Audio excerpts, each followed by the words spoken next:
यार एक बात बताओ, तुम नेटफ्लिक्स खोलते हो और वहां हर तरफ एक ही शो का नाम दिखता है। दोस्तों के व्हाट्सएप स्टेटस पे वही, इंस्टाग्राम पे रील्स उसी के हैं। ऐसा लग रहा है जैसे पूरी दुनिया एक ही चीज के पीछे पागल हो गई है। मैं बात कर रहा हूं कि पॉप डीमन हंटर्स की। भाई, ये कोई मामूली सीरीज नहीं है, ये एक तूफान है, एक आंधी है जिसने कोरिया से लेकर अमेरिका और अपने इंडिया तक सबको अपनी चपेट में ले लिया है। अचानक से यह एनिमेटेड शो नेटफ्लिक्स का बादशाह बन गया है। लोग इसके गानों पे नाच रहे हैं, इसके किरदारों की तरह कपड़े पहन रहे हैं और इसकी कहानी के बारे में घंटों बातें कर रहे हैं। तो सवाल यह उठता है कि आखिर इस शो में ऐसा क्या है? क्यों एक कोरियन एनिमेटेड सीरीज ने पूरी दुनिया में इतना बड़ा धमाका कर दिया है? इसका जवाब सरल है पर बड़ा मजेदार है। इमेजिन करो, तुम्हारे फेवरेट के पॉप आइडल्स वही रात के अंधेरे में भूत प्रेत और राक्षसों से दुनिया को बचा रहे हैं। बस यही कॉन्सेप्ट है कि पॉप डीमन हंटर्स का। ये एक ऐसी खिचड़ी है जिसमें के पॉप का तड़का है, हॉरर का सस्पेंस है और जबरदस्त एक्शन का मसाला है। और कसम से यह खिचड़ी इतनी स्वादिष्ट है कि हर कोई इसका दीवाना हो रहा है। यह शो सिर्फ कोरिया में नहीं बल्कि इंडिया में भी आग की तरह फैल गया है। यहाँ के के पॉप फैंस तो जैसे पागल ही हो गए हैं। तो चलो आज मैं, तुम्हारा अपना भुवन, तुम्हें इस शो की पूरी कहानी, इसके किरदारों और इसके इतने बड़े हिट होने के पीछे का राज बताता हूँ। तो कहानी शुरू होती है सियोल शहर से, जहां हर तरफ रोशनी और चमक है। यहां एक के पॉप ग्रुप है जिसका नाम है फोर्थ डायमेंशन। स्टेज पर ये 4 लड़के लड़कियां अपने म्यूजिक से पूरी दुनिया को नचाते हैं। इनके कॉन्सर्ट्स के टिकट ब्लैक में बिकते हैं और इनकी एक झलक पाने के लिए फैंस दीवाने रहते हैं। लेकिन जैसे ही स्टेज की लाइट्स बंद होती है और रात का अंधेरा छाता है, इनका असली काम शुरू होता है। एक गुप्त अंडरग्राउंड डोजो, ट्रेनिंग, पुराने कोरियन स्क्रॉल्स और आर्टिफैक्ट्स के बीच। यह लोग असल में एक गुप्त सोसाइटी का हिस्सा है जिसे सदियों से दी सेलेस्टियल ऑनर्डर के नाम से जाना जाता है। इनका काम है इंसानी दुनिया में घुस आए भूत प्रेत और राक्षसों को पकड़कर वापस उनकी दुनिया में भेजना। कहानी आगे बढ़ती है और हमें पता चलता है कि यह डीमंस अचानक से इंसानी दुनिया में ज्यादा आने लगे हैं। इन डीमंस का लीडर एक बहुत ही शक्तिशाली और पुराना राक्षस है जिसका नाम है मेलाकॉर। मेलाकॉर का मकसद दोनों दुनियाओं पर राज करना। हमारे के पॉप हीरोज को अपने म्यूजिक करियर और इस गुप्त जिम्मेदारी के बीच बैलेंस बनाना पड़ता है। दिन में वो इंटरव्यूज देते हैं, डांस प्रैक्टिस करते हैं और फैंस से मिलते हैं। रात में वही लोग पुरानी किताबों में लिखे मंत्रों और तलवारों से मेलाकॉर के भेजे हुए डीमंस से लड़ते हैं। शो का आधार इस बात पर टिका है कि कैसे यह 4 यंग हीरोज अपनी डबल लाइफ को मैनेज करते हैं। वो थक जाते हैं, उन्हें चोट लगती है और कभी कभी उन्हें लगता है कि वो यह सब नहीं कर पाएंगे। कहानी में दोस्ती, सैक्रिफाइस और टीम वर्क जैसे थीम्स को बहुत खूबसूरती से दिखाया गया है।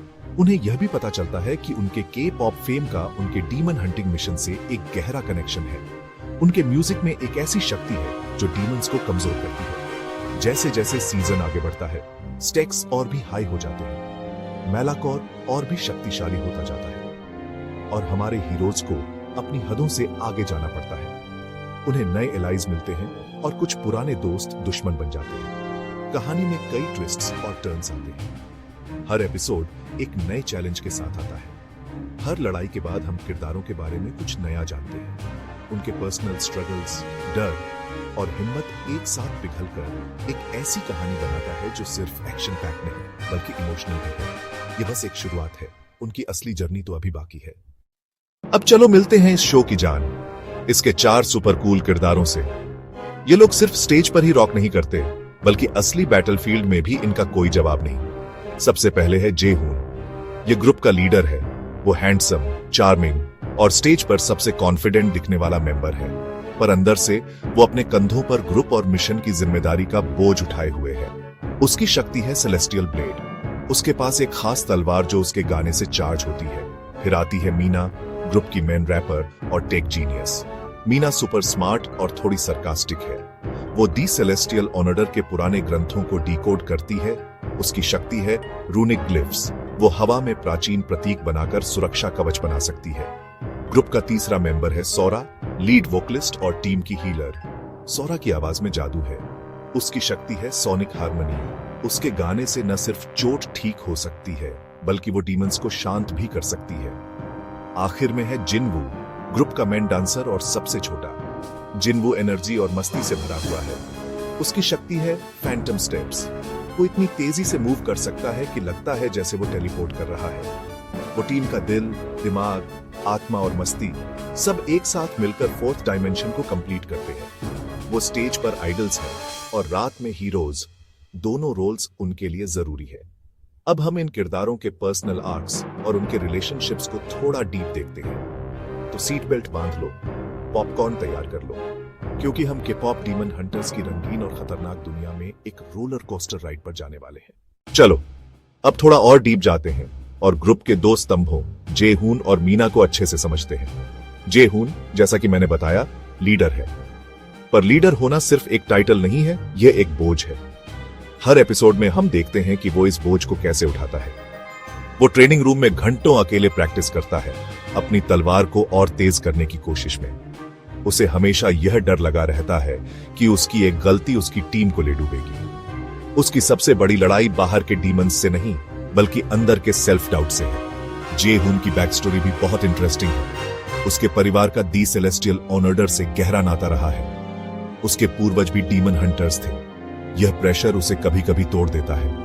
वो अपने टीम मेंबर्स को, खासकर जिन्वू को, एक छोटे भाई की तरह प्रोटेक्ट करता है। उसका और मीना का रिश्ता भी बहुत कॉम्प्लेक्स है। उनके बीच अक्सर बहस होती है, लेकिन जब सिचुएशन क्रिटिकल होती है तो उनका टीम वर्क देखने लायक होता है। अब बात करते हैं मीना की। भाई, यह लड़की आग है।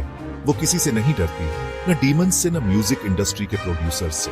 उसका कमरा गैजेट्स और कंप्यूटर स्क्रीन्स, पुरानी किताबों से भरा रहता है। जब सब लोग एक्शन पर फोकस कर रहे होते हैं, मीना 2 कदम आगे का सोचती है। उसकी शक्ति रूनिक ग्लिफ्स, वो हवा में प्राचीन प्रतीक बनाकर सुरक्षा कवच बना सकती है या डीमंस को कैद कर सकती है। लेकिन मीना की इस टफ एक्सटीरियर के पीछे एक ऐसी लड़की है जो अकेलेपन से डरती है। वो बचपन से ही सबसे अलग और आगे रही है। फोर्थ डायमेंशन उसकी पहली असली फैमिली है। वो दिखाती नहीं है, लेकिन वो अपने टीम मेंबर्स से बहुत प्यार करती है। खासकर सौरा के साथ उसकी गहरी दोस्ती है। मीना का किरदार हमें सिखाता है कि नॉलेज ही असली पावर है। सिर्फ ताकत से जंग नहीं जीती जाती, दिमाग का इस्तेमाल करना भी जरूरी है। जेहून अगर टीम का दिल है तो मीना टीम का दिमाग है, और इन दोनों के बिना फोर्थ डायमेंशन अधूरा है। अब आते हैं ग्रुप के 2 और अनमोल रत्नों पर, सौरा और जिन्वू। सौरा, टीम का इमोशनल कोर। वो इतनी पॉजिटिव और शांत है। उसकी शक्ति सोनिक हार्मनी। उसके गाने से चोट ठीक होती है और डीमंस को शांत भी कर सकती है। वो एक छोटे से गांव से आई थी, जहां उसने संगीत अपनी दादी से सीखा था। उसकी दादी दी सेलेस्टियल ऑर्डर का हिस्सा थी और एक हीलर थी। उसे स्टेज पर परफॉर्म करना पसंद था, लेकिन लड़ाई झगड़े से वो दूर रहती थी। एक एपिसोड में जब जिन्वू बुरी तरह जख्मी हो जाता है, तब हम सौरा को पहली बार टूटते हुए देखते हैं। उस पल में उसे एहसास होता है कि उसकी शक्तियां सिर्फ चोट ठीक करने के लिए नहीं, बल्कि अपने परिवार को बचाने के लिए है। उस दिन के बाद वो और भी स्ट्रांग बनकर उभरती है। और अब द वन एंड ओनली जिन्वू। ये लड़का एक चलता फिरता एंटरटेनमेंट पैकेज है। अगर टीम में जिन्वू न हो तो सब लोग मिशन के स्ट्रेस से मर जाएंगे। वो हमेशा हंसी मजाक करता रहता है, जेहून को परेशान करता है, मीना के गैजेट्स के साथ छेड़छाड़ करता रहता है। लेकिन जैसे ही एक्शन शुरू होता है, उसकी सारी मस्ती गायब हो जाती है और एक फोकस्ड वॉरियर सामने आता है। उसकी शक्ति फैंटम स्टेप्स, उसके डांस से जुड़ी हुई है। वो एक ऑनरफन था, जिसे दी सेलेस्टियल ऑनर्डर ने पाया था। इसलिए ऑनर्डर और टीम ही उसकी फैमिली है। वो सबका अटेंशन पाना चाहता था, ताकि वो ये साबित कर सके कि वो वर्दी है। इसलिए वो कभी कभी रिस्क ले लेता है। वो जेहून को अपने बड़े भाई की तरह देखता है। सौरा उसके लिए एक बहन जैसी है। उसका और मीना का रिश्ता टॉम एंड जेरी जैसा है। जिन्वू हमें याद दिलाता है कि सबसे अंधेरे पलों में भी हंसी और उम्मीद को जिंदा रखना जरूरी है। तो अब बड़ा सवाल ये है कि यह शो इतना बड़ा हिट कैसे हो गया? सिर्फ के-पॉप और डीमंस को मिला देने से तो हर शो हिट नहीं हो जाता। इसके पीछे एक बहुत ही स्मार्ट फॉर्मूला है। पहली और सबसे बड़ी वजह है कि पॉप की global appeal, music, culture, lifestyle. India में ही देख लो, हर गली मोहल्ले में तुम्हें बीटीएस, ब्लैकपिंक या एक्सो के फैंस मिल जाएंगे। दूसरी वजह है कोरियन कल्चर का authentic representation, mythology, history, traditions. जो डीमंस है वो कोरियन फोक टेल्स से इंस्पायर है। तीसरी और बहुत इंपॉर्टेंट वजह है इसकी एनिमेशन और म्यूजिक। भाई, इस शो का एनिमेशन लेवल नेक्स्ट लेवल है, म्यूजिक इस शो की आत्मा है, और आखिरी सीक्रेट सॉस है इसका इमोशनल कनेक्ट। यह दोस्ती, परिवार और अपनी आइडेंटिटी को ढूंढने के बारे में है। हर किरदार रिलेटेबल है। इन सब चीजों का मिक्सचर K-pop डीमन हंटर्स को एक अनफॉरगेटेबल एक्सपीरियंस बनाता है। अब बात करते हैं असली तूफान की वर्टिकल बार यानी सोशल मीडिया रिएक्शन की। अब बात करते हैं असली तूफान की वर्टिकल बार यानी सोशल मीडिया रिएक्शन की। Twitter, Instagram, TikTok, YouTube, hashtag #K-pop demon hunters हर दिन ट्रेंड कर रहा है। लोग शो के क्लिप्स शेयर कर रहे हैं, फैन आर्ट बना रहे हैं और थ्योरीज डिस्कस कर रहे हैं। एक फैन ने ट्विटर पे लिखा, मैं K-pop सुनती थी, मुझे हॉरर पसंद था। नेटफ्लिक्स ने दोनों को मिलाकर मेरी ड्रीम शो बना दिया। #obsessed। यह कमेंट इस शो की अपील को परफेक्टली समराइज करता है। यह दो अलग अलग वर्ल्ड्स के फैंस को एक साथ ले आया है। इंडिया में तो रिएक्शन और भी जोरदार है। एक इंडियन फैन ने इंस्टाग्राम पर एक रील बनाई जिसमें वो 4th डायमेंशन के डांस स्टेप्स को कॉपी कर रही थी। लोग किरदारों को अपने फेवरेट इंडियन एक्टर्स के साथ कास्ट कर रहे हैं। What if K-pop demon hunters was made in Bollywood? Global level पर भी यही हाल है। ब्राजील, फिलीपींस और कई देशों में फैन मीटअप्स हो रहे हैं। लोग किरदारों को एनालाइज कर रहे हैं। एक Reddit thread, Meena is the unsung hero, a true queen, यह दिखाता है कि लोग किरदारों से कितना गहरा कनेक्शन बना रहे हैं। स्पॉटिफाई पर 4th डायमेंशन का album millions on streams cross कर चुका है। इसकी पॉपुलैरिटी का अंदाजा इस बात से लगा लो कि इसका मर्चेंडाइज सोल्ड आउट हो रहा है। कॉमिक कॉन जैसे इवेंट्स में आपको इसका कॉस्प्ले मिलेगा।